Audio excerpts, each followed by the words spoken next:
La noticia entre ayer y hoy ha sido de que Gustavo Petro ha restringido el intercambio de información e inteligencia entre Colombia y los Estados Unidos. También Inglaterra lo hizo primero y Gustavo Petro fue el que siguió, pero también aparentemente Francia también se ha unido a lo mismo, a no compartir información con los norteamericanos en el ámbito de contradroga, que tiene que ver directamente con información que pueda ser usada precisamente para llevar a cabo ataques contra lanchas de narcotráfico y similar. Yo les voy a decir algo. Realmente el único que está haciendo eso es Gustavo Petro. Gustavo Petro creo que es una decisión un poco mal tomada, estratégicamente mal tomada, pero creo que él, luego de su narrativa izquierdista, obviamente eso le sirve a él por la parte política. Pero es como que si aislara o se alejara más de los Estados Unidos. Pero habría que apuntar algo. Gustavo Petro llevó a cabo una operación letal en Guavire para neutralizar miembros del clan de Iván Mordiscos. Lo que Gustavo Petro no le ha dicho al público, no se lo ha dicho al público colombiano, y yo lo voy a ayudar, de que ese ataque lo llevó a cabo con bombas norteamericanas. Yo supongo que posiblemente el armamento que llevó al sitio el ejército es posiblemente, altamente posible, de que también sea americano.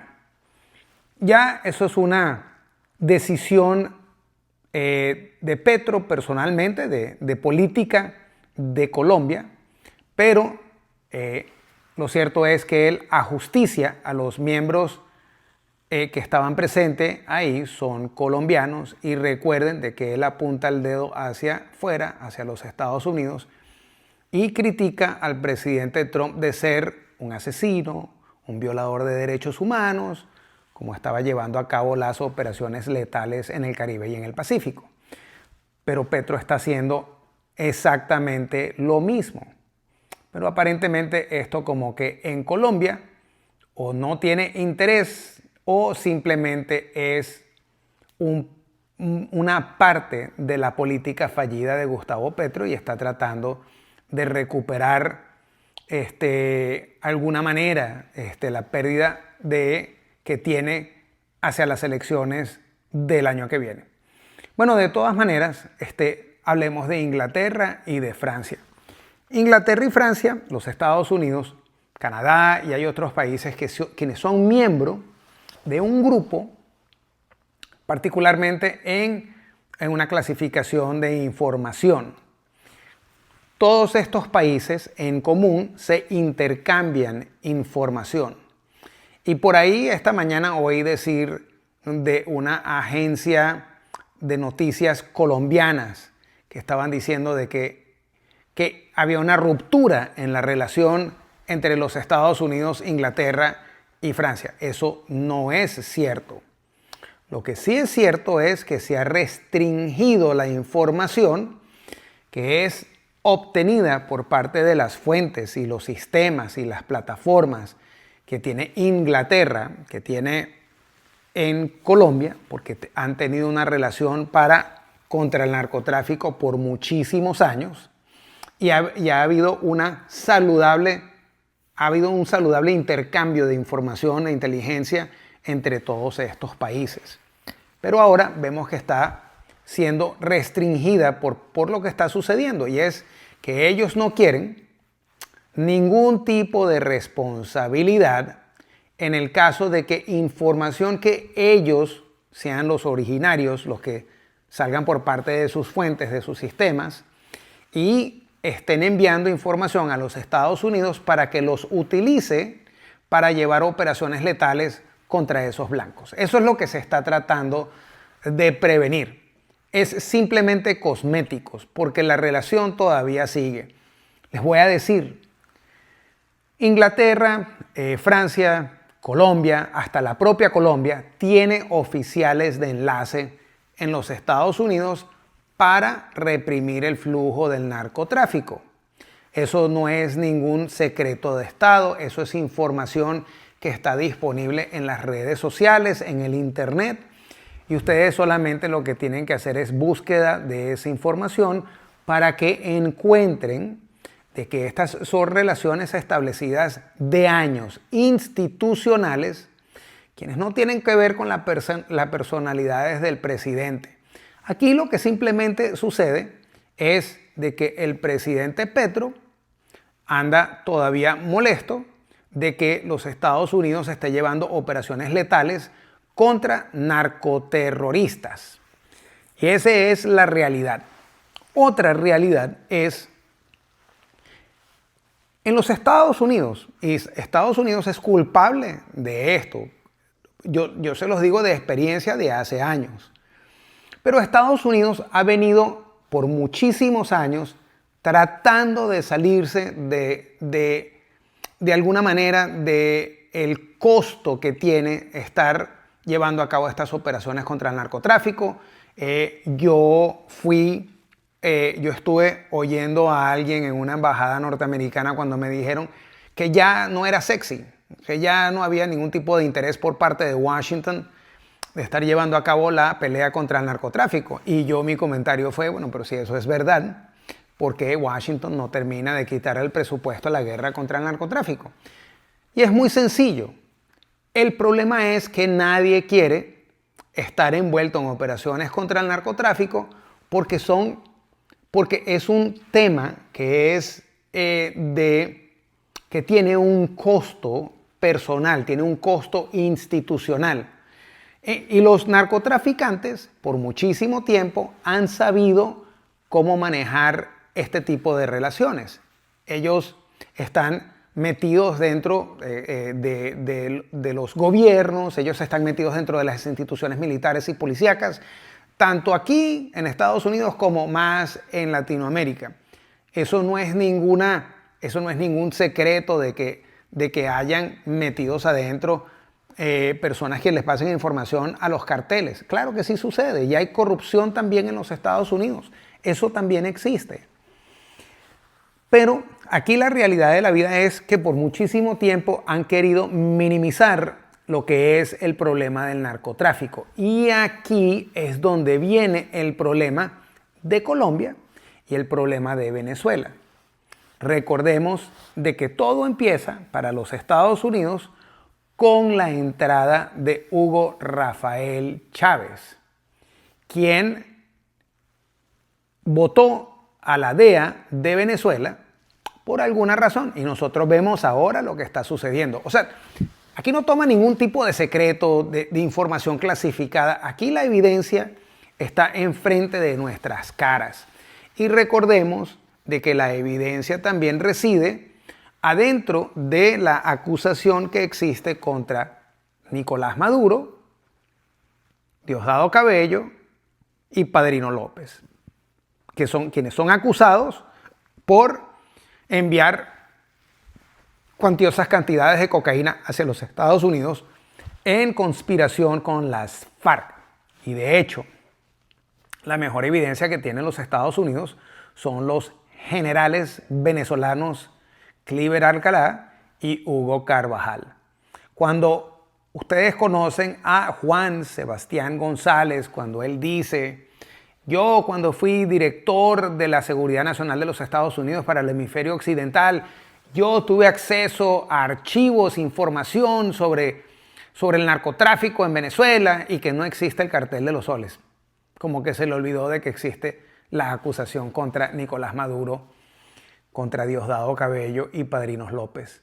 ¿Será de que cuando estos tres individuos estén en los Estados Unidos podrán llamar de testigo a favor del cartel de los soles a Juan Sebastián González? Pero qué coincidencia que Juan Sebastián González es demócrata. Él es el pupilo de Barack Obama. Barack Obama es el mismo presidente que mató a más de 3.700 personas a mano de el dron MQ-9 Reaper.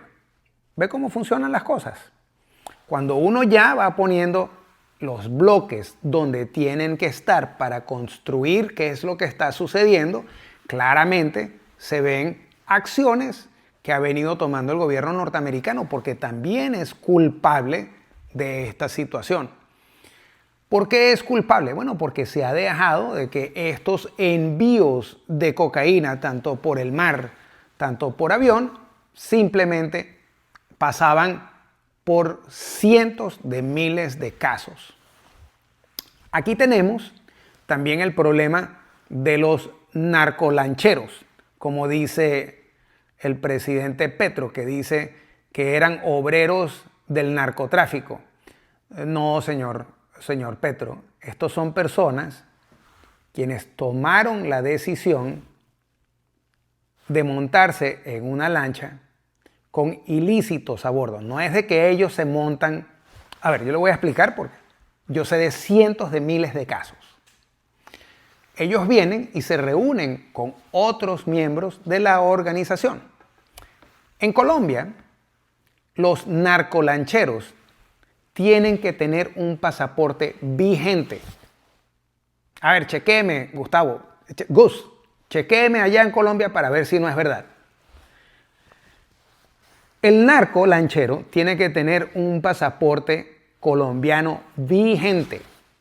Ustedes saben que la mayoría de estos muchachos que son de estos pueblos nunca en la vida se sacarían un pasaporte, pero es un requisito impuesto por las organizaciones del narcotráfico. Y ya les voy a explicar por qué. Entonces, cuando viene alguien y les habla, a José y a Pedro, y les dicen, el día tal, el miércoles a las 7 de la noche, nosotros vamos a salir con un cargamento de cocaína, porque no es ningún secreto.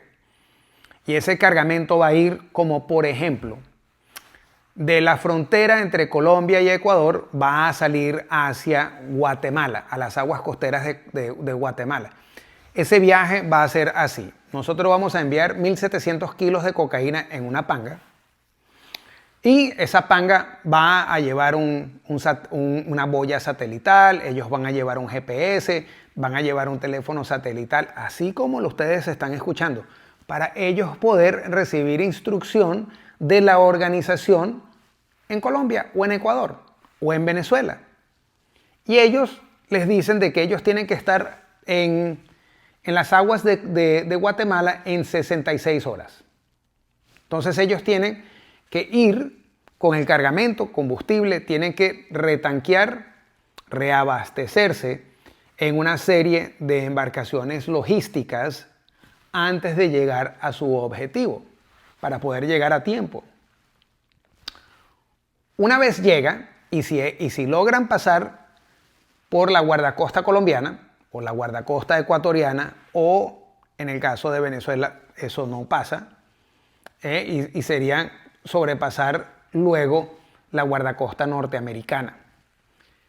Si ellos logran sobrepasar eso y llegan en el caso de Guatemala, como estábamos hablando, ellos dejan el cargamento, lo tiran en el agua, lo pasan a otras lanchas, las lanchas guatemaltecas, tiburoneras, mexicanas o también las salvadoreñas, se llevan el cargamento a un punto en la playa establecido para desbaratar las tulas, las bolsas de 50 kilos más o menos cada una, y ellos lo que hacen es romper el cargamento para que no tenga chance de que, bueno, cuando haya una operación en tierra, que no les vayan a quitar toda la droga y ellos por lo menos logran de recuperar algo. Bueno, una vez llegan, los obreros del narcotráfico, como dice Gus, ellos llegan a Guatemala o otros países como El Salvador o también México, estaba sucediendo igual. Ellos llegan y un día o 2, 3 días después, cuando ya haya pasado más o menos todo esto, ellos mismos, con ayuda de las organizaciones quienes los reciben, se reportan a inmigración. ¿Para qué? Para autodeportarse. Fíjense que estos son los obreros del narcotráfico. Ellos no buscan irse a los Estados Unidos. Claro, ellos cuando llegan ya a su punto donde deberían de dejar el cargamento, esto para ellos ya es una manera de haberse ganado el dinero que le iban a pagar. Normalmente son precios hace un par de años era $5,000 a $7,000, posiblemente esté más o menos en la misma cantidad. Pero el hecho es de que ellos reciben un pago o reciben confirmación de que ellos van a recibir su pago cuando lleguen de regreso a Colombia o a Ecuador o a Venezuela. Entonces ellos cuando están saliendo del aeropuerto, nosotros los vemos vestidos con ropita nueva, típicos muchachos que se visten con shorts blancos, zapatillas rojas, con unas cadenitas, unas camisas de sus favoritos equipos de fútbol, y con eso ellos logran ser autodeportados. Y aquí es el colmo. En el caso de Colombia, en el caso de Ecuador, el gobierno, así, escúcheme bien, el gobierno, Gus, paga los pasajes de los narcolancheros de regreso para que regresen a su país. Y ellos simplemente dicen unas historias, y yo he estado ahí cuando han dicho las historias. Ellos básicamente dicen que los agarraron unos piratas y que los dejaron tirados y abandonados en Guatemala o en el mar. Eso no es cierto. Son miles, son cientos de miles de estos narcos lancheros. También recordemos que si caen en manos americanas, son más o menos entre un promedio de 300 a 600 narcolancheros al año. Pero en el caso de los Estados Unidos, se los llevan para los Estados Unidos, donde van a ir presos. Van a enfrentar su caso, pero van a ir presos. Bueno, entonces estos chicos, con sus zapatillas rojas, con sus chores blancos, sus camisetas de sus equipos favoritos de fútbol, con estos llegan el país como Guatemala, por ejemplo. La policía envía esta información a la policía de Ecuador, a la policía de Colombia, y cuando estos chicos llegan de regreso en las aerolíneas donde el país de ellos les ha pagado por el pasaje, no pasa nada, sino que simplemente le toman la información, pero como no hay un crimen donde ellos tienen información o video de que ellos, las caras de ellos, la información de ellos estaban en esa lancha en ese día, como no hubo incautación de cocaína, no hay ningún tipo de crimen, sino que simplemente el crimen es haber llegado a Guatemala ilegalmente. Así es como yo se los estoy diciendo. También es el caso de Venezuela. Vamos a recordar que en el caso de Venezuela, Haití está en la situación que está porque Venezuela ha enviado cientos de miles de cargamentos de cocaína hacia los Estados Unidos por medio de Haití. Y también los que tienen otros problemas muy graves ha sido la República Dominicana, Puerto Rico, Tortola, las Islas Vírgenes, las Bahamas. Entonces cuando estos les dicen a ustedes de que ellos no están envueltos, eso no es cierto. En el caso de Gustavo Petro, él ajusticia a ciudadanos colombianos con bombas americanas. Entonces es la duplicidad del lenguaje que él utiliza cuando sabe de que políticamente él está fallido. Él no logró llevar a cabo la paz total de Colombia. Es más, Colombia está hundiéndose más en el problema de violencia, en el problema de gobernabilidad, cuando tiene un presidente como Gustavo Petro, quien en vez de preocuparse de las políticas internas de Colombia, lo que hace es tratar de ser el presidente de Palestina. Trata de de dictarle al público internacional y de Colombia con su librito y con su lápiz, porque él sabe más que cualquier otra persona y no se ocupa de su país. Porque si se ocupara de su país con su librito y con su nótica, con su lapicero, yo supongo de que Colombia debería estar en una mejor situación. Yo no me siento aquí a acusarlo, lo único es que creo que es evidente de que Colombia tiene un problema. Cuando la gente me pregunta que si yo, como analista geopolítico, que si no me preocupo de la situación entre Colombia y los Estados Unidos, que se pudiese poner peor, yo creo que ya estamos ahí, yo creo que hemos estado ahí un tiempo. Cuando Petro dice que no va a dejar que se meta con Colombia, bueno, las lanchas que salen, señor Petro, con cocaína colombiana, con elementos del ELN, con las FARC, lo que sea, ya ese problema ya lo tienen en las manos. Y el problema del cartel de los soles es igual. Entonces, cuando uno ve, desde que llegó el contingente militar norteamericano al Caribe, y te pones a ver de 90 días, de 65 días, todo lo que se ha llevado adelante, creo que es evidente cuando tú ves el número de lanchas que ha sido neutralizada, el número de narcoterroristas que han sido abatidos.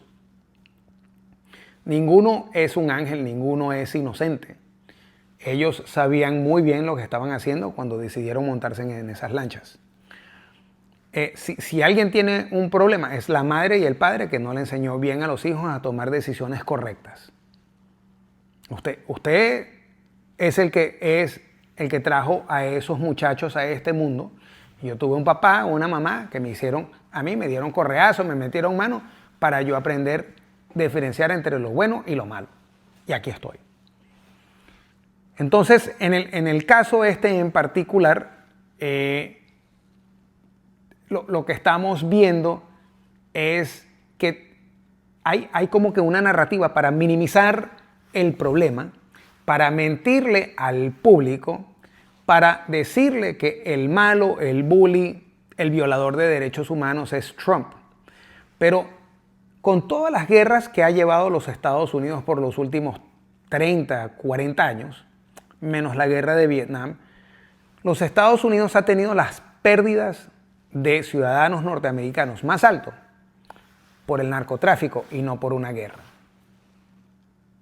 Esa es la cruda realidad. Cuando tratan de minimizar el problema del narcotráfico, señores, yo les garantizo a ustedes que estamos en una guerra asimétrica, donde organizaciones como el Cartel de los Soles ha llevado adelante un ataque constante hacia los Estados Unidos porque ellos simplemente, se quieren mantener en el poder. Ellos quieren pagar por otros gobiernos izquierdistas quienes puedan apoyarlo y de esta manera llevar a cabo e impulsar el socialismo del siglo XXI. Con ustedes, yo soy Jesús Daniel Romero y espero verlos pronto. Pilas.